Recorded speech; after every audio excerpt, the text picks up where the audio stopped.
ஆண்டவராகிய இயேசு கிறிஸ்துவின் நாமத்தினாலே உங்களை நான் வாழ்த்தி வரவேற்கிறேன். கர்த்தருடைய பெரிதான கிருபையினாலும் அவருடைய பரிசுத்தமுள்ள இரக்கங்களினாலும் நல்ல ஒரு சூழ்நிலைகளை ஆண்டவராகிய தேவன் நமக்கு உருவாக்கி தந்து நம்முடைய ஒவ்வொரு தேவைகளையும் கர்த்தராகிய தேவன் நேர்த்தியாக சந்தித்து நன்மையான காரியங்களை ஆண்டவராகிய தேவன் விளங்கப்படுகின்றார். கர்த்தருக்கு சகலவிதமான கனமும் மகிமையும் என்றென்றைக்கும் சதா சர்வ காலங்களிலும் உருவாக்கப்படுவதாக. கர்த்தருடைய வார்த்தைகளின் ஊடாக நாம் கடந்து போகின்றோம். ஏற்கனவே நாம் தியானித்ததை போல கடைசி கால கிறிஸ்தவனுடைய நிலை, இந்த கடைசி காலங்களில் கிறிஸ்தவர்கள் எப்படி வாழ்க்கையின் ஊடாக கடந்து போக வேண்டும், இதை அறியாத அளவிற்காக அவரவர்கள் தான் தோன்றித்தனமான ஒரு வாழ்க்கையின் ஊடாக கடந்து போகக்கூடிய நிலைகளை கண்கூடாக நாம் கண்டு கொண்டு வரக்கூடிய அவலமான சூழ்நிலைகளை பார்த்து கொண்டு வருகின்றோம். அவங்கவுங்க வாய்க்கு வந்தபடி பிரசங்கங்களை பேசி, வாய்க்கு வந்தபடி ஊழியங்களை செய்து, தங்களுடைய மனம் போன போக்கின்படி கிரியைகளை நடப்பிக்கக்கூடிய இந்த காலத்தில் கர்த்தராகிய தேவன் இந்த கடைசி காலத்திலே காணப்படக்கூடிய கிறிஸ்தவனுக்கு என்ன பங்குகளை வைத்திருக்கிறார் என்கிறதை பற்றி நம்மோடு கூட அவர் தீர்க்கமான விதத்திலே பேசி கொண்டு வருகின்றார். அதைத்தான் அநேகமான நாட்களாக நம்முடைய தியானத்திலே பார்த்து கொண்டு வருகின்றோம்.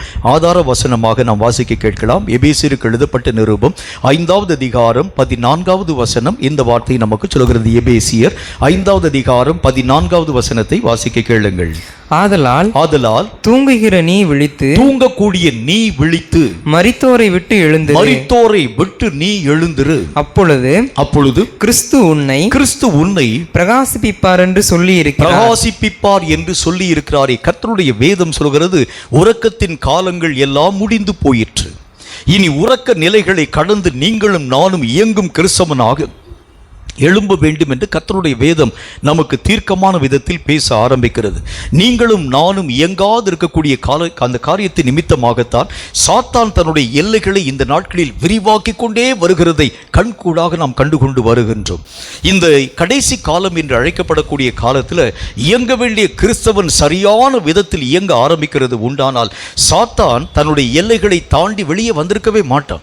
ஆனால் இன்றைக்கு எல்லைகளை தாண்டி பிசாசனுடைய ஆதிக்கம் தீவிரமாக வெளியே வரக்கூடிய அதனுடைய மூல காரணம் என்ன என்று சொன்னால், இயங்கும் கிறிஸ்தவன் இன்னும் உறங்கி கிடக்க ஆரம்பிக்கின்றான். இன்னும் அவனுடைய இயக்கத்தை பற்றி அவன் அறிவில்லாமல் காணப்பட ஆரம்பிக்கிறதுனாலே தான் என்ன காரியத்தை செய்யணும், எங்க போகணும், என்ன வழிமுறைகளின் ஊடாக நான் கடந்து போகும்படி ஆண்டவராகிய தேவனால் அபிஷேகம் பண்ணப்பட்டிருக்கிறேன், அழைக்கப்பட்டிருக்கிறேன் தெரியல அவனுக்கு.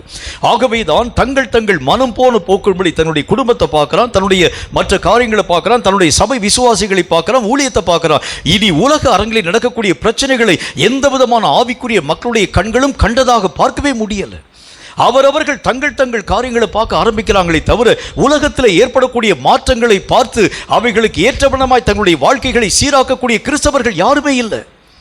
இன்றைக்கு அவனவனுடைய பிரச்சனைகளுக்காக ஜெபிக்கும்படி வருகிறானே தவிர உலகத்தில் இருக்கக்கூடிய பிரச்சனைக்குரிய காரியம் எவ்வளவு தீவிரமாய் கடந்து வர ஆரம்பிக்கிறது. எந்த வருடத்திலும் கேள்விப்படாத எத்தனை பயங்கரம் தேச அரங்கிலே உருவாக்கப்படக்கூடிய பயங்கரம். ஒரு முறை வந்திருக்கக்கூடிய கோவிட்-19, இந்த கோவிட்-19 உருமாற்றம் அடைந்து 5 முறை உருமாற்றம் அடைந்து ஓமிக்ரான் என்கின்ற ஒரு மகாபெரிய ஒரு வேரியண்டாக வந்திருக்கக்கூடிய ஒரு பயங்கரமான அவல நிலை. இப்படி நிலைகள் மாற்றத்தின் ஊடாக கடந்து போக ஆரம்பிக்கிறது உண்டானால் இனி மனு குலத்தினுடைய நிலை எப்படியாய் மாற்றப்பட முடியும்? நேற்றைய தினத்தில் நியூஸ் சேனலில் நான் பார்த்து கொண்டிருக்கக்கூடிய நேரத்தில் ஒரு மனிதன் இன்னொரு மனிதனோடு கூட பேசிக்கொண்டு வருகின்றான். இப்பொழுது நம்முடைய வாழ்க்கையினுடைய நிலை ஆரம்ப நாட்களிலே மனிதனுடைய வயது 80 வயதாய் காணப்பட்டது பைபிளில் சொல்லப்பட்டிருக்கிறது. 80 வயது அவனுடைய பலத்தின் மிகுதியினால 80 வயது வாழக்கூடிய ஒரு மனுஷனுடைய வாழ்க்கை தற்போது அது சுருங்கி ஏறக்குறைய 55 வயதாக மாற்றப்பட்டு போயிடுச்சுன்னு சொல்றாங்க. இனியும் வரக்கூடிய நாட்களில் 40 வயது கூட மனிதனால் தாண்ட முடியாதுன்னு சொல்லக்கூடிய அளவிற்கு எங்கு பார்த்தாலும் பயங்கரமான நோய் கிருமிகளின் தாக்குதல். இவைகளுக்கு முன்பதாக நீங்களும் நானும் நிற்க நாம் எம்மாத்திரம். அப்ப நம்ம செய்ய வேண்டிய காரியம் என்ன? நாம் நம்முடைய இயக்கத்தின் ஊடாக கடந்து போக ஆரம்பித்தால்தான் உங்களையும் என்னையும் காப்பாற்றிக் கொள்ள முடியும், தேசத்தையும் காப்பாற்ற நம்மால் ஆகும். ஆண்டவராகிய தேவனுடைய அபிஷேகத்தை பெற்றிருக்கக்கூடிய மனிதனுக்கு ஒரு பணி ஒன்று உண்டு. சும்மா வந்தேன் ஆவியில நிறைஞ்சு அந்நிய பாஷை பேசின இல்லை. ஆண்டவராகிய தேவனுடைய படையிலே அவன் வீரனாய் மாற்றப்பட்டு அவன் எழும்பி பிரகாசித்து எழும்பி வரக்கூடிய சத்துருவின் சகல கரங்களுக்கும் ஜனங்களை விடுதலையாக்கி ரட்சிக்கிறது ஆண்டவராகிய தேவன் அவன் கையிலே கொடுத்திருக்கக்கூடிய பெரிய ஒரு பொறுப்பு. இதற்காகத்தான் தேவன் நம்மை அழைத்திருக்கிறார். இதற்காக கர்த்தராகிய தேவனுடைய அபிஷேகத்தை ஆண்டவர் உங்கள் மேலும் என் மேலும் தந்திருக்கிறார். இதை மனிதனுடைய மனம் புரிந்து கொள்ள முடியாத அளவிற்காக தங்கள் காரியங்களை மட்டும் பார்க்கக்கூடிய அளவிற்காக சாத்தான் மனக்கண்களை குருட்டாட்டம் பிடிக்கப்படக்கூடிய நிலைகளை கண்கூடாக உங்களாலும் என்னாலும் பார்க்க முடிகிறது. இந்த காலத்தில் நீங்களும் நானும் இயங்க வேண்டும். என்ன மாதிரியான இயக்கத்தின் ஊடாக கடந்து போக வேண்டும்? வேதம் சொல்லக்கூடிய வார்த்தையை பாருங்க. ஏசாயா தீர்க்கதரிசியின் புத்தகம் 40வது அதிகாரம் 31வது வசனம் இந்த வார்த்தை நமக்கு சொல்கிறது. ஏசாயா 40:31 என்ன வார்த்தை சொல்கிறது என்று பாருங்கள். கர்த்தருக்கு காத்திருக்கிறவர்களோ, கர்த்தருக்கு காத்திருக்கக்கூடியவர்களோ புது பலன் அடைந்து, புதிய பலம் அடைந்து, கழுகுகளைப் போல செட்டைகளை அடித்து எழும்புவார்கள். செட்டைகளை அடித்து அவர்கள் எழும்புவார்கள். அவர்கள் ஓடினாலும் இளைப்படையார்கள், நடந்தாலும் சோர்ந்து போகார்கள். கர்த்தருடைய வேதம் என்ன சொல்கிறது? பலம் பொருந்தின ஒரு வாழ்க்கை. ஆண்டவராகிய தேவன் எலியாவுக்கு அந்த இறைச்சியும் அப்பத்தையும் கொண்டு வந்து கொடுக்கின்றார். ஆண்டவராகிய தேவனுடைய நாமத்தினால் எலியா என்கிற தீர்க்கதரிசி அந்த அப்பத்தையும் இறைச்சியும் வாங்கி சாப்பிட்ட பொழுது ஆண்டவர் அவனோடு கூட பேசுகின்றார். 40 நாள் நெடிய பயணம் போக வேண்டும் எலியா, அதற்கேற்ற பலத்திற்காகவே நான் இந்த ஆகாரத்தை உனக்கு தருகின்றேன். ஒரு கிறிஸ்தவனாய் காணப்படக்கூடிய மனிதன் ஒவ்வொருவனும் பலம் நிறைந்தவனாய் காணப்பட வேண்டும். எல்லா விதமான காரியத்தை பற்றியதான அச்ச உணர்வு உனக்குள்ளும் எனக்குள்ளும் வரக்கூடாது. எல்லா விதமான காரியங்களையும் எதிர்க்கக்கூடிய திராணி பெற்றவனாக என்றைக்கு அபிஷேகம் ஒரு மனிதனுடைய வாழ்க்கையை பற்றி பிடிக்கிறதோ அன்று முதல் அவனுடைய வாழ்க்கையினுடைய நிலைகள் மாற்றம் அடைகிறதை கண்கூடாக உங்களாலும் என்னாலும் பார்க்க முடிகிறது. ஆண்டவராகிய தேவனுடைய அபிஷேகம் வருகிறதற்கு முன்பதாக வரைக்கும் தாவீதினுடைய நிலை ஆடுகளை மேய்க்கக்கூடிய ஒரு நிலை. அவனுக்கு தெரிந்தது எல்லாம் ஆடுகளை பற்றியும், ஆடுகளை எந்தெந்த இடத்தில் நடத்த வேண்டும் என்கிறதை பற்றியும், ஆடுகளுக்குரிய ஆகாரங்களை எப்படியெல்லாம் கொடுக்க வேண்டும் என்கிறதை பற்றியும் அறியக்கூடிய அறிவுள்ளவனாய் காணப்பட்டவன் தாவீது. என்றைக்கு ஆண்டவராகிய தேவனுடைய நாமத்தினாலே சாமுவேல் தீர்க்கதரிசியின் மூலமாய் அபிஷேக தைலம் தாவீதினுடைய தலையில் ஊற்றப்பட்டதோ அன்று முதல் அவன் யுத்த வீரனாய் உருவாக்கப்பட துவங்க ஆரம்பிக்கின்றான். பெரிய காரியங்களை சாதிக்கும் மனிதனாக, சமஸ்த இஸ்ரவேலையும் நடத்தக்கூடிய எல்லா விதமான மக்களுக்கு மேல் அதிகாரியாய் விளங்கக்கூடிய வல்லமை பெற்றவனாக, அந்த தாவீதினால் சிந்தப்பட்ட ரத்தம் மகாபெரிய ரத்தமாய் விளங்கக்கூடிய அளவிற்காக அத்தனை யுத்த காரியங்களை செய்யக்கூடிய ஒரு மனிதனாக ஆண்டவருடைய அபிஷேகம் அவரை உருவாக்க துவங்க ஆரம்பித்தது. அப்ப கர்த்தருடைய வேதம் சொல்கிறது, நீங்களும் நானும் பலம் புரிந்தினவர்களாய் எழும்ப வேண்டும்.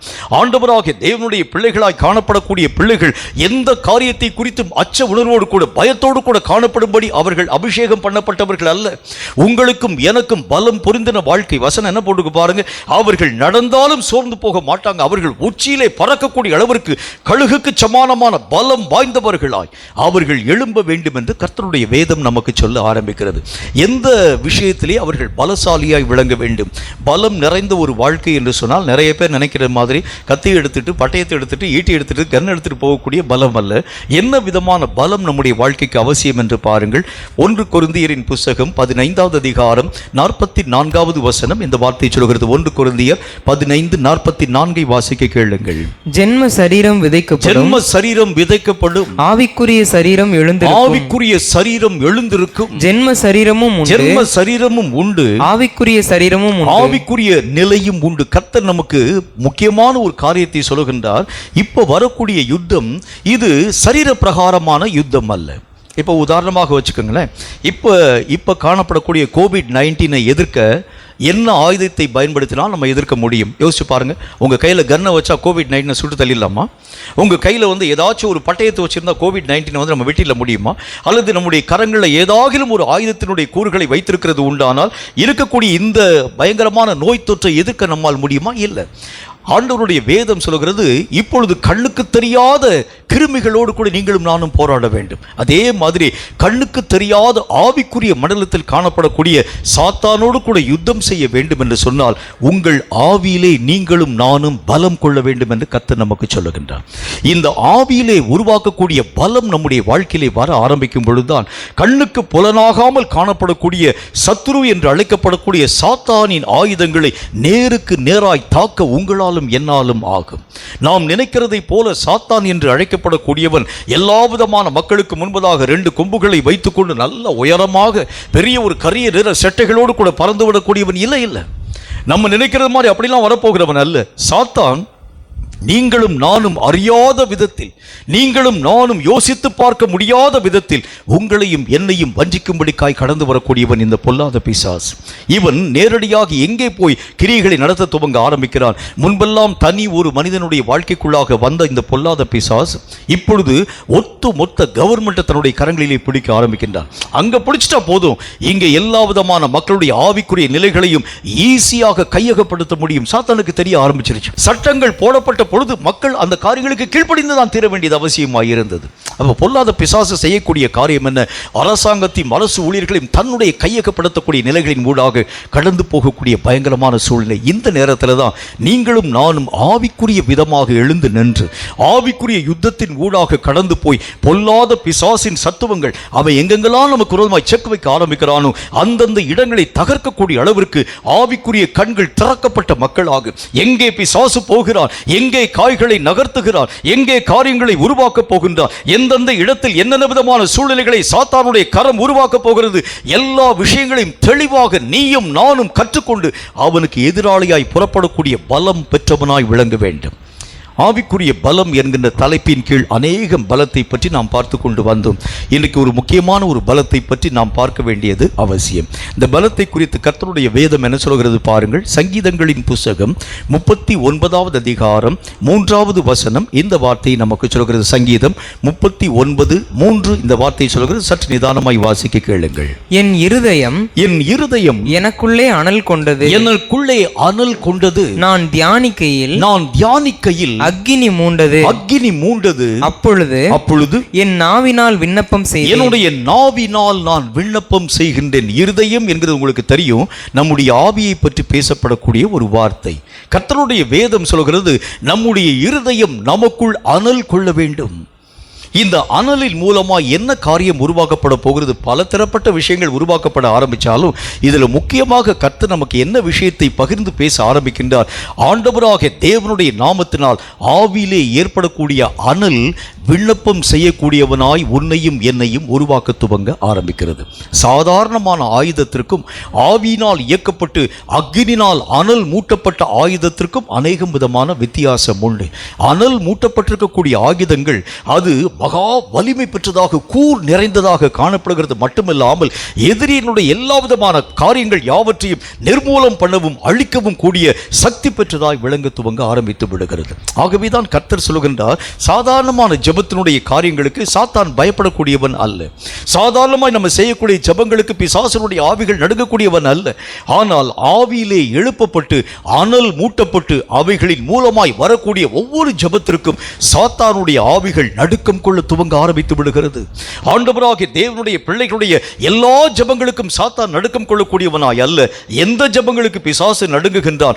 ஆவியிலே அனல் மூண்டு அதன் மூலமாய் வரக்கூடிய ஒவ்வொரு ஜெபத்தின் சத்தத்திற்கும் பிசாசின் ஆவிகள் நடுக்கம் கொள்ள துவங்க ஆரம்பித்து விடுகிறது.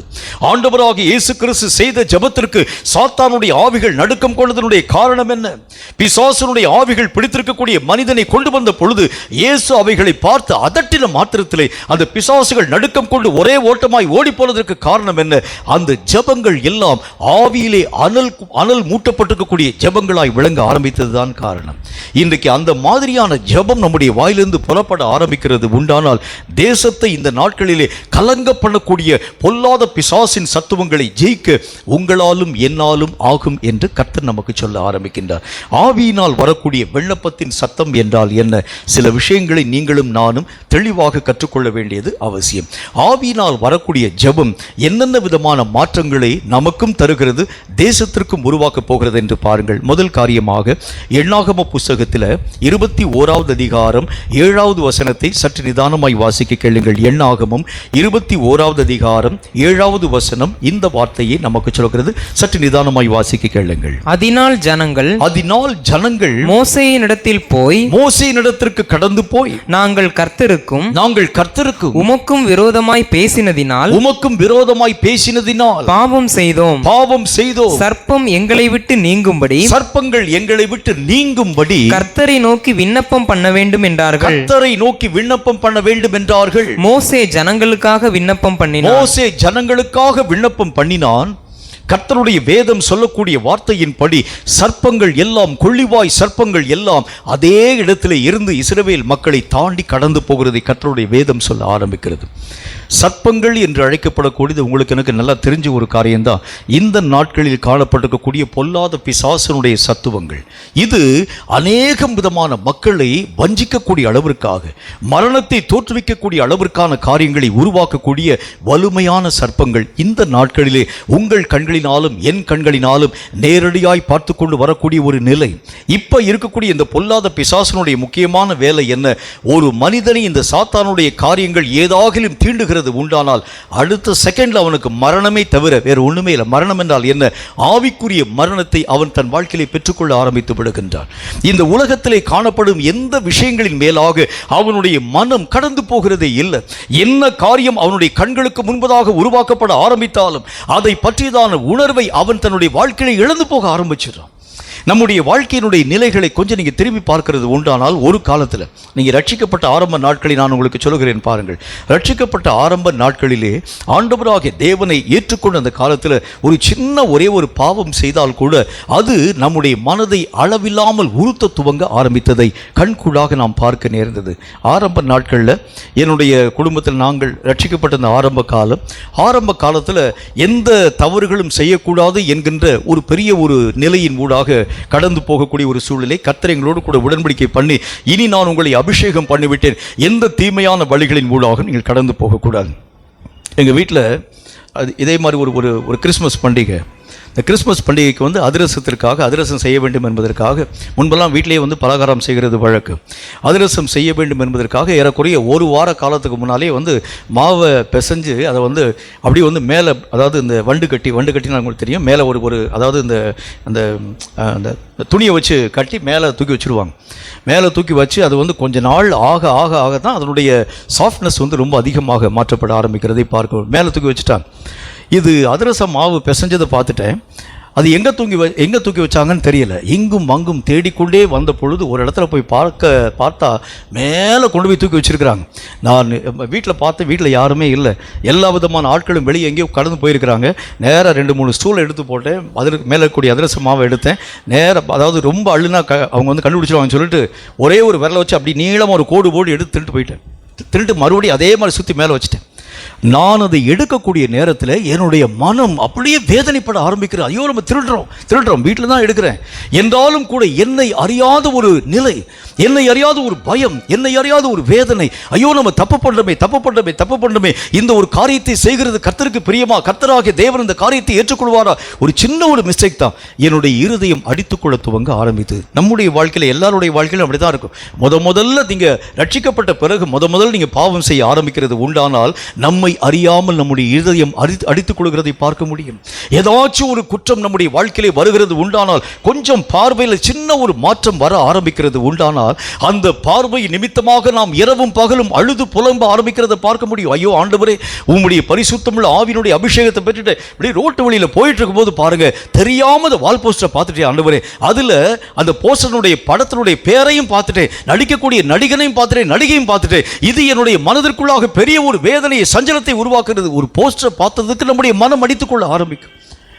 ஆனால் இதே காரியங்கள் சர்ப்பம் தீண்டி விட்டது என்று வைத்துக் கொள்ளுங்கள். பாவத்தினுடைய நிலைகளில் நம்ம உள்ள போயிட்டோன்னு வச்சுக்கோங்களேன், அந்த போஸ்டரை வச்சகன் வாங்காம பார்த்தா கூட நம்முடைய மனதில் எந்த மாற்றமும் உருவாக்கப்படுகிறது இல்லை, எந்த விதமான அசைவும் நம்முடைய வாழ்க்கையில் வருகிறது இல்லை. அப்போ கர்த்தருடைய வேதம் என்ன வார்த்தை சொல்கிறது?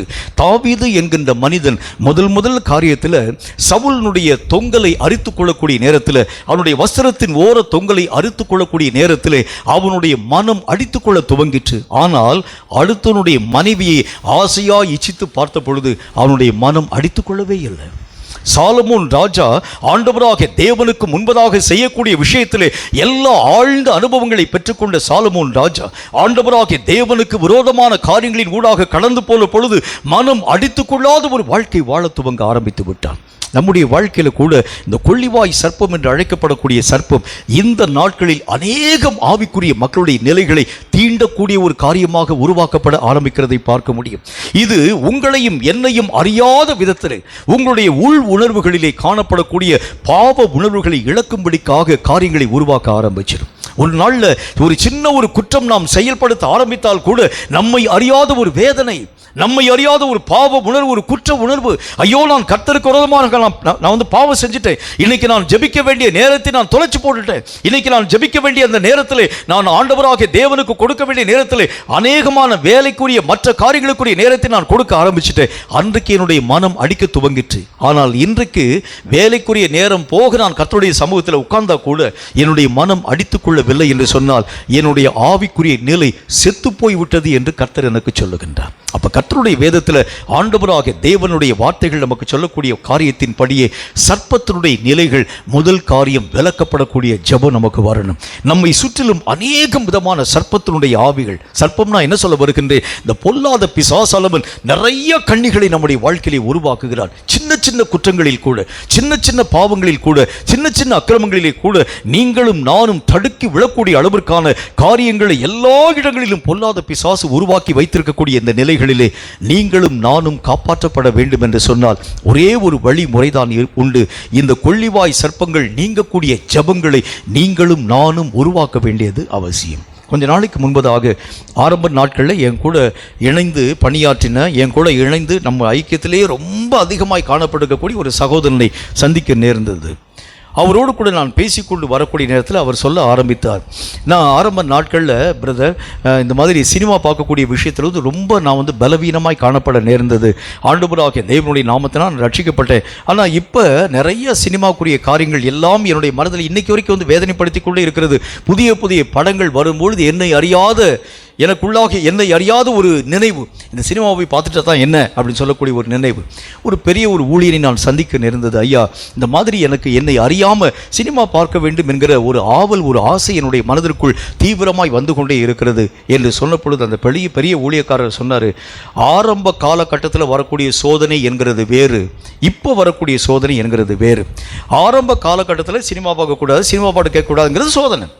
அந்த சோதனையை கடந்து இப்போ நீங்கள் வந்து வேறு லெவலுக்கு வந்துட்டீங்க. இப்போ நீங்கள் 1ஆம் கிளாஸ் எக்ஸாமினேஷனுக்காக நீங்கள் பயப்பட வேண்டிய அவசியம் இல்லை. இப்போ நீங்கள் +2 வந்துட்டீங்க. +2 எக்ஸாமுடைய காரியத்துக்காக நீங்கள் படித்தா போதும். 1ஆம் கிளாஸில் இருக்கக்கூடிய பிரச்சனைகளை பற்றி நீங்கள் பயப்பட வேண்டாம். அப்படின்னா நீங்கள் என்ன சொல்ல வரீங்க? இப்போ நீங்கள் சினிமா பார்க்கறதுனால அது உங்கள் ஆவிக்குரிய வாழ்க்கையை கெட்டுப்போக பண்ணாது என்கிறதை பற்றி பேச ஆரம்பித்தேன். நான் போய் 2-3 படம் போய் பார்த்துட்டு வந்துட்டேன். அப்போ தான் வந்து நான் இந்த சினிமாவுடைய காரியங்களை பார்க்கறது தான் எனக்கு ரொம்ப ரொம்ப சந்தோஷமாக இருக்கக்கூடிய ஒரு நிலை. இந்த ஊழியக்காரர் சொன்னவொடனே இப்போ வேகமாக இப்போ பார்த்துட்டு வந்துட்டேன். என்றாலும் என்னுடைய மனது உறுத்துகிறது, நீங்கள் எனக்கு ஆலோசனை சொல்லுங்கள். நான் அவரை பார்த்து சொன்னேன், வகுப்பு வேறு, ஆவிக்குரிய நிலை வேறு. 1ஆவது பாஸ் பண்ணி 12ஆவது போன பிறகு 1ஆம் கிளாஸ் எக்ஸாமுக்கு பயப்பட வேண்டாம். ஆனால் ஆவிக்குரிய நிலை என்கிறது 1ஆவது 2ஆவது 3ஆவது போனால் கூட 1ஆம் கிளாஸில் வரக்கூடிய சோதனையிலும் நீ விழுந்து போகக்கூடாது. நான் அவரோடு கூட இந்த ஒரு வார்த்தையை பேச ஆரம்பித்தேன். எல்லா நேரத்திலும் ஒரு மனுஷனுடைய வாழ்க்கையிலே இந்த கொள்ளிவாய் சர்ப்பங்கள் என்று அழைக்கப்படக்கூடிய நிறைய சோதனைக்குரிய காரியங்கள், இந்த காரியங்களிலே நீங்களும் நானும் காப்பாற்றப்பட வேண்டும் என்று சொன்னால் இவைகள் விலக்கப்படும்படியான விண்ணப்பம். இந்த விண்ணப்பம் எங்கிருந்து வர முடியும்? இது சாதாரணமான விதத்தில் ஒரு மனுஷனுடைய வாழ்க்கையிலே தோற்றமளிக்கிறது இல்லை. ஒரு மனுஷன் ஆவியிலே நிறைந்து பார்க்க ஆரம்பிக்கும் பொழுதுதான் நம்மை சுற்றிலும் காணப்படக்கூடிய கொள்ளிவாய் சர்ப்பங்கள் என்று அழைக்கப்படக்கூடிய லேசா கடிச்சா கூட உடனே பாய்சனைஸ் ஆகக்கூடிய அளவிற்காக மகா பெரிய இழப்புகளை தரக்கூடிய, நம்மை அறியாத ஆண்டவராகிய தேவனை விட்டு விலக்கக்கூடிய நிறைய மார்க்க பேதங்களை உருவாக்கக்கூடிய சாத்தான் வைத்திருக்கக்கூடிய கண்ணிகளை உங்கள் கண்களினாலும் என் கண்களினாலும் பார்க்க முடியும். சின்ன தப்பும் தப்பு தான், பெரிய தப்பும் தப்பு தான். ஆகவே தான் கர்த்தருடைய வேதம் சொல்கிறது, ஆவியிலே நிறைந்த ஜெபம்தான் இந்த கொள்ளிவாய் சர்ப்பங்களுக்கு நீங்களாக்கக்கூடிய அனுபவங்களை உங்கள் வாழ்க்கையிலும் என் வாழ்க்கையிலும் பெற்றுக்கொள்ளக்கூடிய வழிமுறைகளை உருவாக்க ஆரம்பித்துவிடும். இயேசு கிறிஸ்து வாழ்ந்த காலத்திலே அவருடைய வாழ்க்கையினுடைய துவக்கம் முதற்கொண்டு கடைசி வரைக்கும் தன்னுடைய வாழ்க்கையிலே சின்ன பாவம் மட்டுமல்ல, பெரிய பாவம் மட்டுமல்ல, எந்த விஷயத்திலும் அவர் தன்னுடைய கால்களை விலக்கி பாதுகாத்துக் கொண்டதனுடைய வழிமுறைகள் என்ன தெரியுமா? ஆவியிலே நிறைந்து செய்த அந்த ஜெபங்கள் அவர்களுடைய கால்களை பாதுகாக்கக்கூடியதாக, கொள்ளிவாய் சர்ப்பங்களுக்கு நீங்களாக்கக்கூடிய வழிமுறைகளை மெய்யாகவே அவருடைய வாழ்க்கைக்கு தரக்கூடியதாக விளங்க ஆரம்பித்ததினாலே எந்த தீமையிலும் அவர் சிக்குண்டு போகாத ஒரு நிலைகளை அவர் தன் வாழ்க்கையிலே பெற்றுக்கொள்ள துவங்க ஆரம்பித்தார். கேட்கும் கர்த்தருடைய பிள்ளையை, நம்மை சுற்றிலும் பிள்ளை பின்னி பிணைந்திருக்கக்கூடிய எல்லா வழிமுறைகளிலும் நின்று நீங்கள் பாதுகாக்கப்பட வேண்டும் என்று சொன்னார். இதில் ஏதாச்சும் ஒரு மார்க்கத்தில் நம்ம விழுந்து போய் நாம் நம்முடைய ஓட்டத்தின் ஊடாக கடந்து போக ஆரம்பித்தால் இறுதியிலே கர்த்தராகிய தேவன் நம்மை பார்த்து சொல்லுவார், அக்கிரம செய்கைக்காரனே நான் உன்னை ஒரு காலம் அறியேன்னு சொல்லிடுவார்.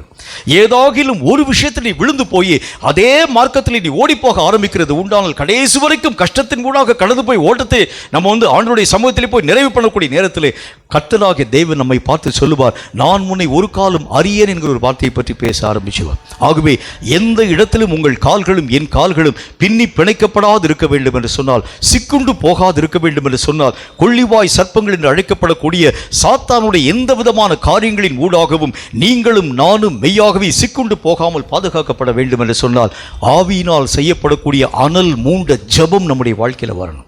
இந்த அனல் மூண்ட ஜெபம் தான் ஒரு மனிதனுடைய ஆவியின் நிலைகளை பாதுகாக்கக்கூடிய வலிமை பெற்றது. ஏதாகிலும் ஒரு சின்ன ஒரு காரியம் வந்தால் கூட உடனே நம்முடைய உள்ளத்திலே அவைகள் எல்லாம் பேச துவங்க ஆரம்பிக்கிறதை பார்க்க முடியும். நம்முடைய சரீரத்தில் இருக்கக்கூடிய WBC என்று அழைக்கப்படக்கூடிய ஒயிட் பிளட் கார்பசல்ஸ், இதனுடைய முக்கியமான பணி என்ன, முக்கியமான வேலை என்ன, WBCயினுடைய முக்கியமான பணி என்ன அப்படின்னா, இந்த WBCயினுடைய முக்கியமான பணி ஏதாகிலும் நம்முடைய உடல் சாராது இருக்கக்கூடிய ஏதாகிலும் வேற்று கிருமிகளோ அல்லது வேற்று இரத்தமோ அல்லது வேற்று உடலிலே காணப்படக்கூடிய உடல் உறுப்புகளோ நம்முடைய சரீரத்தோடு கூட இணைக்கப்பட ஆரம்பிக்கிறது உண்டானால் இது எச்சரிப்பை தர துவங்க ஆரம்பிச்சிடும். இது அவைகளோடு கூட இணைந்து போரிட துவங்க ஆரம்பிச்சிடும். இதுதான் இந்த WBCயினுடைய முக்கியமான ஒரு பணி. அதனால தான் இன்றைக்கு வரைக்கும் எந்த விதமான கிருமிகளும் பாதிக்கப்படாத ஒரு வாழ்க்கையை வாழுகிறதின் காரணம் என்ன? ஒரே ஒரு விஷயம்தான், இந்த நோய் எதிர்ப்பு திறன் என்று அழைக்கப்படக்கூடிய WBCயினுடைய பணி. ஏதாச்சும் ஒரு வேற்று கிருமி உள்ள வந்துருச்சுன்னா நீங்களும் நானும் அறியாத நேரத்தில் இந்த WBC செல்கள் எல்லாம் இந்த இடத்திற்குள்ளாக கடந்து போய் அந்த கிருமிகளை நிர்மூலமாக்குகிறதை போல ஆவிக்குரிய வாழ்க்கையில் ஒரு சின்ன ஒரு தப்பு வந்தால் கூட இந்த ஆவியினால் செய்யப்படக்கூடிய ஜபங்கள் வரக்கூடிய வழிமுறைகள் தீவிரமாய் கடந்து வருகிறதை பார்க்க முடியும். கர்த்தர் அதைத்தான் நமக்கு சொல்ல ஆரம்பிக்கின்றார். ஒரு மனுஷனுடைய ஆவியிலே அனல் கொண்டு எழும்ப ஆரம்பிக்கிறது உண்டானால் சின்ன சின்ன தவறுகளிலே கூட அவன் சிக்குண்டு போகாமல் கர்த்தராகிய தேவனுக்கு ஏற்ற வண்ணமாய் அவன் தன்னுடைய நிலைகளை பரிசுத்தமாய் பாதுகாத்துக் கொள்ள முடியும் என்று கர்த்தருடைய வேதம் நமக்கு சொல்ல ஆரம்பிக்கிறது. இரண்டாவது ஒரு காரியத்தை பாருங்க. ஏசாயா தீர்க்கதரிசியின் புத்தகம் 38வது அதிகாரம் 3 முதல் 5 வரை இருக்கக்கூடிய வசனங்களை வாசியுங்கள். ஏசாயா 38வது அதிகாரம் 3 முதல் 5 வரை இருக்கக்கூடிய பகுதியை வாசிக்க கேளுங்கள். கர்த்தாவே, நான் உமக்கு முன்பாக உண்மையும் மன உத்தமமாய் நடந்து உமது பார்வைக்கு உம்முடைய பார்வைக்கு நலமானதை செய்தேன் நலமானவைகளை செய்தேன் என்பதை நினைத்தருளும் என்று விண்ணப்பம் பண்ணி நீர் நினைத்தருளும் என்று விண்ணப்பம் பண்ணி எசேக்கியா மிகவும் அழுதான். அப்பொழுது ஏசாயாவுக்கு உண்டான கர்த்தருடைய வார்த்தையாவது நீ போய் எசேக்கியாவை நோக்கி உன் தகப்பனாகிய தாவீதின் தேவனாய் இருக்கிற கர்த்தர் சொல்லுகிறது என்னவென்றால் உன் விண்ணப்பத்தை கேட்டேன் உன் கண்ணீரை கண்டேன் இதோ உன் நாட்களோடே 15 வருஷம் கூட்டுவேன் 15 வருஷத்தை நான் உனக்கு கூட்டி தருவேன். நான் உன்னையும் இந்த நகரத்தையும் அசீரியா ராஜாவின் கைக்கு தப்புவித்து கைகளுக்கு தப்புவித்து இந்த நகரத்துக்கு ஆதரவாய் இருப்பேன். கர்த்தருடைய வசனத்துல நல்ல ஒரு காரியத்தை பார்க்கிறோம். ராஜாவாகிய எசேக்கியா கர்த்தராகிய தேவனை நோக்கி விண்ணப்பம் பண்ண ஆரம்பிக்கின்றார். அவருடைய விண்ணப்பம் எப்படிப்பட்ட விண்ணப்பமாக இருக்கும் கொஞ்சம் நீங்க யோசிச்சு பாருங்க.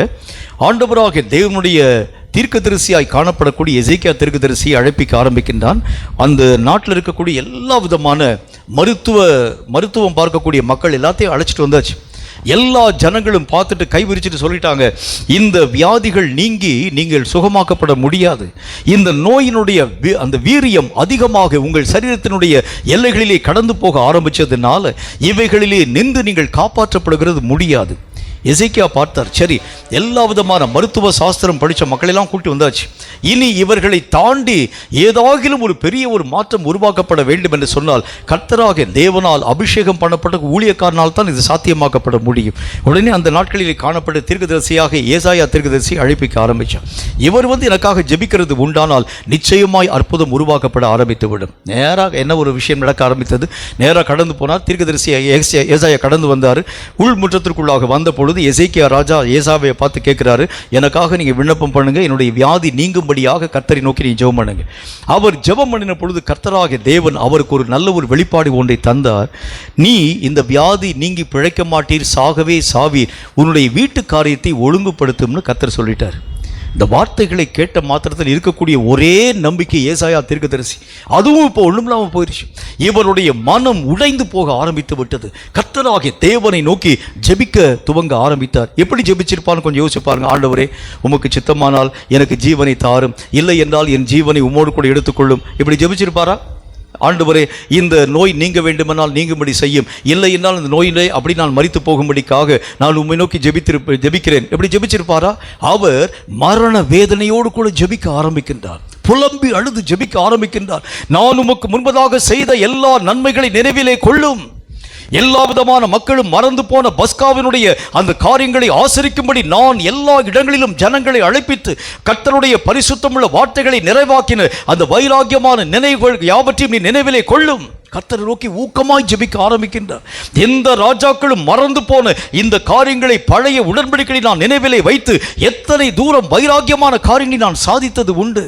என்னுடைய எல்லா விதமான உண்மைகளுக்கு ஏற்ற வண்ணமாய் எனக்கு இரக்கங்களை தாரும் என்று சொல்லி கர்த்தரை நோக்கி புலம்பி அழுது ஜெபிக்க துவங்க ஆரம்பித்தார். அந்த ஜெபம் மரணத்தை மெய்யாகவே மேற்கொள்ளக்கூடிய துயரமான ஜெபமாய், தேவனுடைய மனதை ஈர்க்கக்கூடிய ஒரு ஜெபமாய், அசைய பண்ணக்கூடிய ஒரு ஜெபமாய் விளங்க ஆரம்பித்ததினாலே வெளிமுற்றத்தை நோக்கி கடந்து போன ஏசாயாவை பார்த்து ஆண்டவராகிய தேவன் அழைப்பித்து அவனை பார்த்து சொல்லு, 15 வருஷத்தை நான் அவனுக்கு கூட்டித் தருகிறேன் என்று சொல்லு. இரண்டாவது காரியம் கர்த்தர் நமக்கு சொல்லுகின்றார், நம்முடைய நிலைகளையே மாற்றக்கூடிய ஒரு புதிய வகையான ஒரு ஜெபம். இப்ப நம்ம இருக்கக்கூடிய நிலை என்கிறது வேறு, ஆனால் இனி ஒரு புது வகையான ஒரு நிலை. இந்த எசேக்கியா ராஜாவுக்கு பழைய நிலை மரணம் தான், ஆனால் புது வகையான நிலை 15 ஆண்டுகள் கூட்டி கொடுக்கப்பட்ட ஒரு நிலை. இன்றைக்கு கர்த்தர் நம்மளை பார்த்து சொல்லுகின்றார், நீ ஓடக்கூடிய இந்த ஓட்டம் பழைய ஓட்டம் இது அல்ல. ஒரு புது வகையான நிலைகளை நீ எட்ட வேண்டும் என்றால், எசேக்கியா அன்றைக்கு எப்படி ஆண்டவராக தேவனுடைய மனம் ஊருக ஜெபிக்க ஆரம்பித்தார், அந்த ஜெபம் எப்படி வரக்கூடிய ஒரு ஜெபமாக இருந்திருக்க முடியும்? வேதம் சொல்லுகிறதை போல துயரத்தின் சத்தமாக, கர்த்தராக தேவனுடைய மனதை ஈர்க்கக்கூடிய குரலாக, ஆண்டவராக தேவனுடைய மனதை கரைய பண்ணக்கூடிய ஒரு சத்தமாக, ஆண்டவராக தேவனுடைய பரிசுத்தமுள்ள ராஜ்யத்திற்கு நேராக ஏறெடுக்கப்படக்கூடிய மனப்பூர்வமான ஒரு ஜெபமாக ஜெபிக்க ஆரம்பித்ததினாலே கர்த்தர் தம்முடைய தீர்க்கதரிசியை அழைப்பித்து அவனோடு கூட நீ போய் சொல்லு, 15 வருஷத்தை நான் உனக்காய் கூட்டி தருகிறேன் என்று போய் சொல்லு. வேதம் சொல்லக்கூடிய வார்த்தையின்படி நம் நிலைகளை மாற்றக்கூடிய ஜெபங்களை ஆவியினால் நீங்களும் நானும் ஏறெடுக்க வேண்டும் என்று கர்த்தர் நமக்கு சொல்லுகின்றார். என் நிலைகளை மாற்றக்கூடிய ஒரு ஜெபம் என்றால் என்ன? என் நிலையை பற்றி நான் உங்களுக்கு சொல்ல வேண்டியது அவசியம். நம்முடைய நிலைகளை பற்றி நாம் அறிந்து கொள்ள வேண்டியது அவசியம். நம்முடைய நிலைகள் எல்லாம் எப்பொழுதும் உலகத்திற்காகவும் உலகத்தின் காரியங்களுக்காகவுமே கவலைப்படும்படி உருவாக்கப்பட்டிருக்கக்கூடிய ஒரு நிலை. ஏனென்றால் உள்ளத்திலே ஆண்டவராகிய தேவன் உலகத்தை வைத்திருக்கிறாராம். உலகத்திலே காணப்படும் எல்லா கவலைகளுக்கும் நீங்களும் நானும் படக்கூடிய கவலைகளைப் போல ஆவிக்குரிய நிலைகளுக்காக கவலைப்படக்கூடிய மனிதர்களை விரல் விட்டு எண்ணிவிடலாம். இந்த உலகத்தினுடைய காரியங்கள் ஏதாச்சும் ஒரு நஷ்டக்கணக்கு வருகிறது உண்டானால் அதுக்கு அழக்கூடிய அழுகையை போல ஆவிக்குரிய நிலைகளுக்காக அழக்கூடியவன் யாருமே இருக்கிறது இல்லை. இந்த நிலைகள் முதல் காரியம் நம்முடைய வாழ்க்கையினுடைய எல்லைகளை விட்டு மாற்றம் அடைய வேண்டியது அவசியம். நீயாகவே காணப்பட ஆரம்பிக்கிறது உண்டானால், மாற்றப்படாத கிறிஸ்தவ வாழ்க்கை நீ வாழ ஆரம்பிக்கிறது உண்டானால், வேதம் சொல்லுகிறதை போல தேவனுக்குரிய சகல விதமான வழிமுறைகளின் ஊடாக கடந்து போக உன்னாலும் என்னாலும் ஆகிறது இல்லை. முதல் உருமாற்றம் உன்னுடைய வாழ்க்கையில வரணும். நான் எதற்காக அழைக்கப்பட்டிருக்கிறேன்? நான் யார்? நான் செய்ய வேண்டிய வழிமுறை என்ன? இந்த உலகம் என்கின்ற சகல விதமான காரியத்திலே உள்ளடக்கப்பட்ட ஒரு வாழ்க்கை வாழக்கூடியவனாய் இருக்கக்கூடிய என்னுடைய வாழ்க்கைக்கு என்ன பங்கை கர்த்தர் வைத்திருக்கிறார்? நான் செய்ய வேண்டிய காரியம் என்ன? நான் எட்ட வேண்டிய அந்த லட்சிய ஓட்டம் என்ன? எனக்கு என்று கர்த்தராகிய தேவன் வைத்திருக்கக்கூடிய அழைப்பின் முகாந்திரம் என்ன? இந்த நிலைகளை நீங்களும் நானும் அறிய வேண்டும் என்று சொன்னால் முதல் உருமாற்றம் உன் வாழ்க்கையிலும் என் வாழ்க்கையிலும் வர வேண்டியது அவசியம். இல்லாத பட்சத்தில் எவ்வளவுதான் ஆவிக்குரிய வாழ்க்கையிலே அதிகமாய் ஜெபிக்க ஆரம்பித்தால் கூட, அதிகமாய் நீங்கள் கர்த்தருடைய சமூகத்திலே காத்திருக்க துவங்க ஆரம்பித்தால் கூட, இன்னும் உலக வழிபாட்டுகளுக்கு உங்களுடைய வாழ்க்கையிலும் என்னுடைய வாழ்க்கையிலும் மகா பெரிய இடத்தை நாம் கொடுக்கக்கூடிய ஒரு மக்களாகவே விளங்க ஆரம்பிக்கிறதை பார்க்க முடியும். நான் அடிக்கடி சொல்லக்கூடிய ஒரு சம்பவத்தை உங்களுக்கு நான் சொல்ல வேண்டும். சேஷரத்னம் அம்மா என்கின்ற ஒரு அம்மா பெங்களூர் மைசூர் ரோட்டில் ஆரம்ப நாட்களில், நான் சொல்லுகிறது ஏறக்குறைய ஒரு நான்லாம் சின்ன பையனாக இருக்கக்கூடிய அந்த காலங்களில் நல்ல ஒரு ஊழியம் பார்த்த ஒரு அம்மா. அந்த அம்மாவுடைய ஊழியத்தில் அவங்களுக்கு வந்து ஏறக்குறைய ஒரு 8 பிள்ளைங்கன்னு சொல்லி நினைக்கிறேன், 8-9 பிள்ளைங்கன்னு சொல்லி நினைக்கிறேன். இந்த பிள்ளைகள் எல்லாரும் அவங்க ஒரு பெரிய ஒரு ஆசிரமம் வைத்து நடத்தி கொண்டிருக்கக்கூடிய ஒரு காலம்.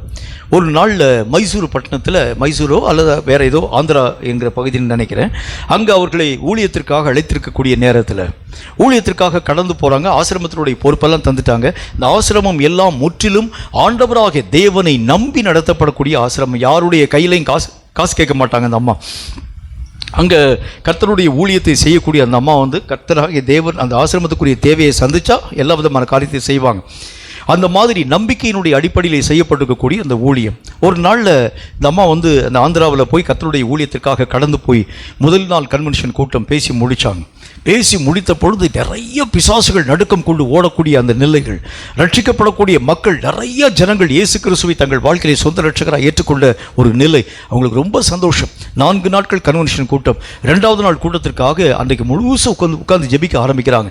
2வது நாள் கூட்டத்திற்காக ஜெபிக்கக்கூடிய நேரத்தில் சரியாக மாலை ஒரு 3 மணி இருக்கும். ஒரு டெலகிராம் வந்தது அவங்களுக்கு. என்ன டெலகிராம் வந்தது என்று சொன்னால், உங்களுடைய 2வது மகள் மரணப்படுக்கையில் இருக்கிறாள், அவளுக்கு வியாதிக்கு சுகமாக்கக்கூடிய மருந்து வாங்க கூட கையில் காசு இல்லை, நீங்கள் உடனடியாக இந்த இடத்திற்குள் வர வேண்டும், நீங்கள் வந்தால் அந்த மகளை உயிரோடு கூட காப்பாற்ற முடியும். உடனே இந்த அம்மா வந்து டெலகிராமை கர்த்தருடைய பாதத்தில் வச்சுட்டு ஜெபிக்க ஆரம்பித்தாங்க. ஆண்டவரே, நான் இந்த டெலகிராமின் படி நான் என்னுடைய ஊருக்கு போகணுமா, இல்லை என்றால் இந்த ஊழியத்தின் கூடாக நான் கடந்து போக வேண்டுமா? கர்த்தரை நோக்கி ஜெபிக்க ஆரம்பித்த பொழுது கர்த்தராகிய தேவன் ஒரே ஒரு வார்த்தையை பேசினார். கலப்பையிலே கை வைத்து விட்டு பின்னிட்டு பார்க்கிறவன் எவனும் தேவனுடைய ராஜ்யத்திற்கு தகுதி உள்ளவன் அல்ல. டெலகிராமை கழிச்சு போட்டாங்க. திரும்ப இங்கேருந்து அவங்க வந்து டெலகிராம் அடித்தாங்க. என்னால் வர முடியாது, ஊழியத்தை முடிச்சுட்டு நான் வருகின்றேன். சரியாக இந்த டெலகிராம் போய் கிடைத்த ஒரு கொஞ்ச நேரம் கழித்து மீண்டும் ஒரு டெலகிராம் வந்தது. உங்களுடைய 2வது மகள் மரித்து போய்விட்டாள், செத்துப்போன அந்த மகளை அடக்கம் பண்ண வேண்டும், அதற்கும் கையில் காசு இல்லை, ஆகவே இந்த மகளை அடக்கம் பண்ணும்படிக்காக வாகிலும் நீங்கள் வர வேண்டும். இந்த அம்மா மறுபடியும் ஆண்டவரை நோக்கி ஜெபம் பண்ணி அழுதுகிட்டே ஜெபம் பண்ண ஆரம்பிக்கிறாங்க. ஐயோ, எனக்கு ரொம்ப பிரியமான ஒரு மகள், என்னுடைய ஊழியத்தில் பெரிய காரியங்களை வகிக்கக்கூடிய ஒரு பிள்ளை செத்து போயிட்டா, இவளை அடக்கம் பண்ண வேண்டும், வீட்டில் யாரும் கிடையாது, அந்த ஆசிரமத்தில் காணப்படக்கூடிய மக்களுக்கு எந்த கட்டளை கொடுக்க வேண்டும் என்று சொன்னால் அந்த அம்மா தான் சொல்ல வேண்டும். ஆகவே இதற்குரிய வழிமுறைகளை நான் என்ன செய்ய வேண்டும்? ஆண்டவரே, கர்த்தராகிய தேவனை நோக்கி ஜெபித்த பொழுது மீண்டும் அதே வார்த்தையை கர்த்தர் சொன்னார். கலப்பையின் மேல் கை வைத்து விட்டு பின்னிட்டு பார்க்கிறவன் எவனும் தேவனுடைய ராஜ்யத்திற்கு தகுதி உள்ளவன் அல்ல. இந்த அம்மா பதில் டெலகிராம் அடிச்சாங்க. என்ன டெலகிராம் அடிச்சாங்க? நீங்கள் தயவு செய்து நம்முடைய பகுதியிலே காணப்படக்கூடிய முனிசிபலுக்கு நீங்கள் ஃபோன் பண்ணி சொல்லுங்க, இந்த மாதிரி அனாதை பிரேதம் விழுந்து விட்டது, நீங்கள் உங்களுடைய வண்டியில் தூக்கிட்டு போங்கன்னு சொல்லி அடிச்சிடுங்கன்னு அழிச்சிட்டாங்க. டெலகிராம் அடிச்சிட்டாங்க. யோசிச்சு பாருங்க, தான் பெற்ற பிள்ளைய அனாதை பிணத்தை போல ஒரு வண்டியிலே வைத்து தள்ளி கொண்டு போகக்கூடிய அளவிற்காக முனிசிபலுக்கு அவங்க வந்து சொன்ன பொழுது முனிசிபலில் இருந்து லாரியை கொண்டு வந்துட்டாங்க. லாரியை கொண்டு வந்து அந்த லாரியிலேருந்து அந்த பிணத்தை தூக்கி வைத்துக்கொண்டு எடுத்துக்கொண்டு போகக்கூடிய நேரம் இந்த அம்மா இங்கே உட்கார்ந்து அழ ஆரம்பித்தாங்க. அந்த நாளிலே நடைபெற்ற கூட்டத்திலே கர்த்தர் இன்னும் பெரிய மகிமையான காரியங்களை உருவாக்கினார். 3வது நாள் கூட்டம். 3ஆம் நாள் கூட்டத்திலே மறுபடியும் ஒரு டெலகிராம். இப்பொழுது உங்களுடைய 4வது மகளுக்கு போன மகளைப் போலவே அதே போல வியாதி வந்திருக்கிறது, தயவுசெய்து இந்த மகளையாகலும் காப்பாற்றும்படி வர வேண்டும். கர்த்தரை நோக்கி அந்த அம்மா ஜெபிச்சாங்க. ஆண்டவரே, ஒரு மகளை நான் இழந்துட்டேன், இனி 2வது மகளை நான் இழக்க நான் சம்மதிக்க மாட்டேன், தயவு செய்து ஏதாவது ஒரு காரியத்தை நான் செய்யும்படி எனக்கு உத்தரவு தர வேண்டும். கர்த்தர் அதே வார்த்தையை பேசினார். கலப்பையிலே கை வைத்து விட்டு பின்னிட்டு பார்க்கிறவன் எவனும் என்னுடைய ராஜ்யத்துக்கு தகுதி உள்ளவன் அல்ல. திரும்ப அந்த அம்மா டெலகிராம் அடிச்சாங்க. இந்த மகளுக்கும் போன பிள்ளைக்கு செஞ்சது மாதிரி நீங்கள் செஞ்சிருங்க. 2வது முறை அங்கிருந்து டெலகிராம் வந்தது.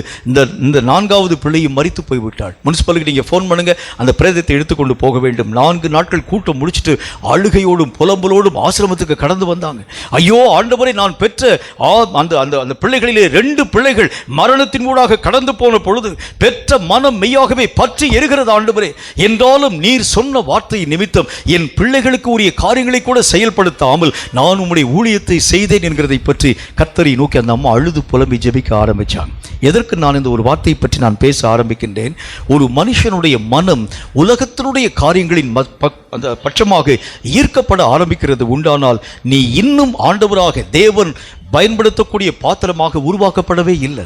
உலகம் இன்னைக்கு வரைக்கும் உனக்கு கவலையை தருகிறது உண்டானால், உலகத்திலே காணப்படும் விஷயங்கள் இன்னைக்கு வரைக்கும் உனக்கு வேதனைகளை தருகிறது உண்டானால், ஆண்டவராகிய தேவனுடைய வசனத்தில் ஒரு ஓமையை கர்த்தர் நமக்கு பேச ஆரம்பிக்கின்றார். ஒரு மனுஷன் வந்து கர்த்தராகிய தேவனோடு கூட வந்து பேசும்போது அவன் சொல்லுகின்றான், ஆண்டவரே, என்னுடைய தகப்பன் செத்து போயிட்டான், என்னுடைய தகப்பனை அடக்கம் பண்ண நீர் எனக்கு உத்தரவு தர வேண்டும். கர்த்தராகிய தேவனை நோக்கி கேட்ட இந்த விண்ணப்பத்திற்கு பக்கத்தில் இருக்கக்கூடிய மக்கள்லாம் என்ன யோசிச்சிருப்பாங்க? சரி, ஆண்டவராகிய தேவன் சொல்லிப்பாரு, அதாவது தகப்பனுக்கு செய்ய வேண்டிய கடமையெல்லாம் செய்யணும், ஆகவே நீ போயிட்டு வாப்பான்னு சொல்லுவார்னு சொல்லி யோசித்த பொழுது கர்த்தராகிய தேவன் ஒரு வார்த்தை சொன்னார், மரித்தோர் தங்கள் மரித்தோரை அடக்கம் பண்ணிட்டு நீ என்னை பின்பற்றி வா. அப்படின்னா என்ன அர்த்தம்? உலக கவலை உன்னையும் என்னையும் பாதிக்கவே கூடாது. உலகத்திலே வரக்கூடிய எந்த பிரச்சனைக்காக நீ அழ ஆரம்பித்தாலும் you are not fit for the kingdom of God. கர்த்தராகிய தேவனுடைய ராஜ்யத்திற்கு தகுதி உள்ள ஒரு பாத்திரம் நீ அல்ல. ஆண்டவராகிய தேவனுடைய வேதம் என்ன ஒரு வார்த்தை நமக்கு சொல்கிறது? ஆண்டவராகிய தேவனுடைய ராஜ்யத்திற்கு உரிய தகுதி என்றால் என்ன? இந்த உலகத்திலே காணப்படும் எந்த விஷயமும் உன் மனதையும் என் மனதையும் வேதனைப்படுத்தவே கூடாது. எந்த காரியமும் உன்னுடைய மனதையும் என்னுடைய மனதையும் உடைக்கவே கூடாது. இயேசு கிறிஸ்து வாழ்ந்த இந்த காலத்தில், இயேசு கிறிஸ்து பிரசங்கம் பண்ணி கொடுக்கக்கூடிய நேரத்தில், ஊராய் பிரசங்கம் பண்ணி கொடுக்கக்கூடிய நேரத்தில் திடீரென்று சொல்லி அவருடைய தாயாரும் சகோதர சகோதரிகளும் வெளியே நின்று இயேசுவை பார்க்கும்படிக்காக வந்திருக்கிறார். உடனே அங்கே இருக்கக்கூடிய மக்கள், அத்தனை விதமான மக்களும் சொல்ல ஆரம்பித்தாங்க, ஆண்டவரே, உங்கள் அம்மா வந்திருக்கிறாங்க, அதாவது உங்களுடைய சகோதர சகோதரிகளாக வந்திருக்கிறாங்க, வெளியே நின்று காத்து கொண்டிருக்கிறார்கள் என்று சொல்லக்கூடிய வார்த்தைகளை இயேசு கேட்ட மாத்திரத்தில் உடனே எழுந்து போய் எங்கள் அம்மா வந்து பார்த்து ரொம்ப நாள் ஆச்சு. முந்தியெல்லாம் வந்து அதாவது பஸ் பயணமோ மற்ற காரியங்களும் கிடையாது, கப்பல் பயணம் மட்டும்தான். மற்றபடி அதாவது லேண்டில் பயணப்பட வேண்டும் என்றால் நடைப்பயணம் தான். நடையில் கடந்து போய் இருக்கக்கூடிய இயேசு கிறிஸ்துவை பார்க்க அம்மாவும் சகோதர சகோதரிகளும் வெளியே வந்து காத்திருக்கிறாங்க. இயேசு கிறிஸ்துவுக்கு இந்த வார்த்தைகள் அறிவிக்கப்பட்ட பொழுது இயேசு ஒரு வார்த்தை சொன்னார், எனக்கு தாய் யார், எனக்கு சகோதர சகோதரிகள் யார்? கர்த்தருடைய வார்த்தைகளை கேட்கக்கூடிய நீங்கள் தான் தாயும், நீங்கள் தான் சகோதர சகோதரிகள். அப்படின்னா என்ன அர்த்தம்? உலகத்திலே காணப்படும் பற்றுகளுக்கு அப்பாற்பட்ட ஒரு வாழ்க்கை, நீங்களும் நானும் மாற்றமடைய வேண்டிய ஒரு வாழ்க்கை. இந்த நிலை நம்முடைய வாழ்க்கையில் வந்துச்சுன்னா தான் உன்னாலும் என்னாலும் கர்த்தருக்கென்று பெரிய காரியங்களை சாதிக்க முடியும். இன்னைக்கு வரைக்கும் உலகத்தினுடைய வழிபாடுகளுக்குள்ளாக நீங்களும் நானும் சிக்குண்ட ஒரு வாழ்க்கை வாழ ஆரம்பிக்கிறது உண்டானால், எந்த விதமான ஆண்டவருக்கு ஏற்ற ஒரு காரியங்களை செயல்படுத்த உங்களால் என்னால் முடியாது. இன்னைக்கு வீட்டில் திட்டக்கூடிய அந்த காரியங்களை கேட்டு என்னுடைய மனசுல மகா பெரிய வேதனை வர ஆரம்பிக்கிறது. இனி அந்த சபைக்குள்ளாக நீ கடந்து போகிறது உண்டானால் காலை ஒடிக்காம விட மாட்டேன் சொல்ல ஆரம்பிக்கிறது உண்டானால் சபை பக்கமே நம்ம வந்து தலை வைத்து கூட படுக்க மாட்டோம். சபை எந்த டைரக்ஷன் இருக்கு, கிழக்கு பக்கமா இருக்கா, நம்ம வந்து மேற்கு பக்கமா மண்டை வச்சு படுத்து தூங்கிடுவோம். வேதம் சொல்லக்கூடிய வார்த்தையின்படி கர்த்தராகிய தேவனுடைய நாமத்தினால் நீயும் நானும் மாற்றமடையாது இருக்கக்கூடிய வரைக்கும் you are not a real Christian. கர்த்தராகிய தேவனால் அபிஷேகம் பண்ணப்பட்டவன் நீ அல்ல. நீ ஆண்டவராகிய தேவனுடைய பிள்ளை என்கின்ற பேரில் வாழக்கூடிய உலகத்தான். கர்த்தருடைய வேதம் அதைத்தான் நமக்கு சொல்கிறது. ஆவிக்குரிய பிள்ளை என்று சொன்னால் எதை ஆண்டவராகிய தேவன் சொல்லுகின்றார்? உலகத்திலே காணப்படும் எந்த அட்ராக்ஷனும் உன்னுடைய மனதை ஈர்க்கக்கூடாது. எந்த காரியத்திற்கும் உள்ளாக நீயும் நானும் சிக்குண்டு போகக்கூடாது. எந்த விஷயமும் உன்னுடைய மனதை பாதிக்கக்கூடாது. அதைத்தான் ஆண்டவருடைய வேதம் நமக்கு சொல்ல ஆரம்பிக்கிறது. நான் அடிக்கடி சொல்லக்கூடிய மற்றும் ஒரு காரியத்தை உங்களுக்கு நான் சொல்ல வேண்டும். மணப்படை வீடு என்கின்ற இடத்துல ஒரு 3 நாட்கள் கன்வென்ஷன், நான் சாந்தி நகரில் இருக்கக்கூடிய அந்த நாட்களில் அங்கே இருக்கக்கூடிய ஒரு சபை போதுகிற என்னை 3 நாள் கன்வென்ஷன் கொடுத்ததுக்காக அழைத்த ஒரு காலம். அந்த காலத்தில் என்னுடைய நண்பர்கள் 2-3 நண்பர்களோடு கூட அந்த மணப்படை வீடு என்கின்ற அந்த இடத்துக்கு நாங்கள் கடந்து போகிறோம். அது ஒரு சின்ன ஒரு கிராமம். அங்கே முதல் நாள் கூட்டம் நிறைவாக்கப்பட்டு விட்டது. அந்த கூட்டத்தில் நிறைய அற்புதங்கள் கர்த்தர் செயல்படுத்த ஆரம்பித்தார். நிறைய கூட்டம் வந்துட்டாங்க. ஆண்டவராகிய தேவனுடைய நாமம் மகிமைப்படுத்தப்பட ஆரம்பித்தது. 2வது நாள் கூட்டத்துக்கு நாங்கள் அங்கேருந்து வீட்டுக்கு நாங்கள் வந்துடுவோம். அதாவது 2 வீலரில் இங்கேருந்து அவங்க கடந்து போக ஆரம்பிச்சேன்னா திரும்ப ஈஸியாக வரக்கூடிய ஒரு நிலை. வீட்டுக்கு வந்துட்டு வீட்டில் நல்லா உட்காந்து ஜெபம் பண்ணி ஆயத்தப்பட்டு 2வது நாள் கன்வென்ஷன் கூட்டத்துக்காக கடந்து போகின்றோம். கடந்து போகக்கூடிய நேரத்தில் அன்றைக்கு அந்த ஐயர்வாளுடைய முகம் சற்று வாடி இருக்கிறதை நான் பார்த்தேன். நான் அவரை பார்த்து கேட்டேன், ஐயா உங்களுக்கு வந்து சுகம் இல்லையா, உங்களுக்கு ஏதாச்சும் பலவீனமா, நேற்றுக்கு ரொம்ப உற்சாகமாக இருந்தீங்க, இன்றைக்கி ரொம்ப ஒரு மாதிரி டல்லாக இருக்கீங்களே. இல்லை அதெல்லாம் எந்த விதமான பிரச்சனை இல்லை, நம்ம வந்து ஊழியத்தை நம்ம நிறைவாக்கி முடிக்கலாம் அப்படின்னு சொன்னார். இல்லையா, எனக்கு வந்து என்னுடைய மனசு கொஞ்சம் அதாவது வேதனையாக இருக்கிறது, உங்களுடைய மனசு ரொம்ப கஷ்டமாக இருக்கிறதை போல் நான் ஃபீல் பண்ண ஆரம்பிக்கிறேன். ஆகவே தயவுசெய்து உங்களுக்கு என்ன பிரச்சனை, நான் உங்களுக்காக ஜெபிப்பேன் தானே, அந்த பிரச்சனையை நீங்கள் சொல்ல வேண்டும் என்று சொல்லி அவரோடு கூட நான் பேசின பொழுது என்னுடைய கையை பிடித்து கொண்டு உள்ளே ஒரு தனி அறைக்குள்ளாக அழைத்து கொண்டு போனார். அந்த அறையில் எல்லா விதமான டோரும் லாக் பண்ணப்பட்டிருக்கக்கூடிய ஒரு ரூம். அந்த ரூமில் உள்ளே அழைத்து கொண்டு போய் ரூம் கதவை திறந்து உள்ளே கொண்டு போன பொழுது அவருடைய வயதான தகப்பனார் மரித்து போயிருந்தார். கிராமத்தில் ஒரு வழக்கம் உண்டு, யாராச்சும் ஒரு சாவு உருவாக்கப்படுகிறது உண்டானால் கூட்டத்தை நிறுத்திடுவாங்க. அவர் என்னுடைய கையை பிடித்து கொண்டு அழுது கொண்டே சொன்னார், இந்த கூட்டம் மகிமையான ஒரு கூட்டம், என்னுடைய தகப்பனாருடைய சாவின் நிமித்தம் கர்த்தருடைய ராஜ்யத்தினுடைய மகிமை என் ஊருக்கு வராமல் இருந்துடக்கூடாது. ஆகவே என்னுடைய செத்துப்போன தகப்பனாரை 2 நாட்கள் நான் மறைத்து வைக்கப் போகின்றேன். என்னுடைய தகப்பனாருடைய இழப்பு என்னால் தாங்க முடியாத ஒரு இழப்பு தான். என்றாலும் கர்த்தருடைய ஊழியம் ரொம்ப பிரதானமானது. இந்த ஊழியத்தின் நிமித்தமாக எத்தனை ஜனங்கள் ரட்சிக்கப்பட ஆரம்பிக்கிறாங்க.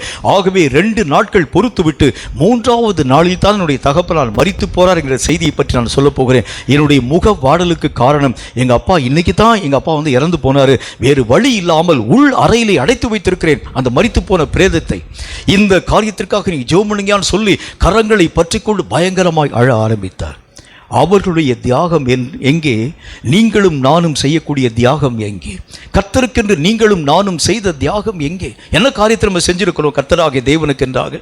நிறைய பேர் சொல்லக்கூடிய வார்த்தையின்படி ஃபாஸ்டிங் ப்ரேயருங்க. இந்த ஃபாஸ்டிங் ப்ரேயரில் ஆண்டவராகிய தேவனுடைய நாமத்தினால் நான் உபவாசத்தோடு கூட கடந்து வந்திருக்கிறேன். முன்பெல்லாம் 5 இட்லி சாப்பிடுவேன். கர்த்தருடைய கிருபையினால இன்னைக்கு நான் 2 இட்லி ஃபாஸ்டிங் ஆக 3 இட்லி சாப்பிட்டு நான் வந்திருக்கிறேன்.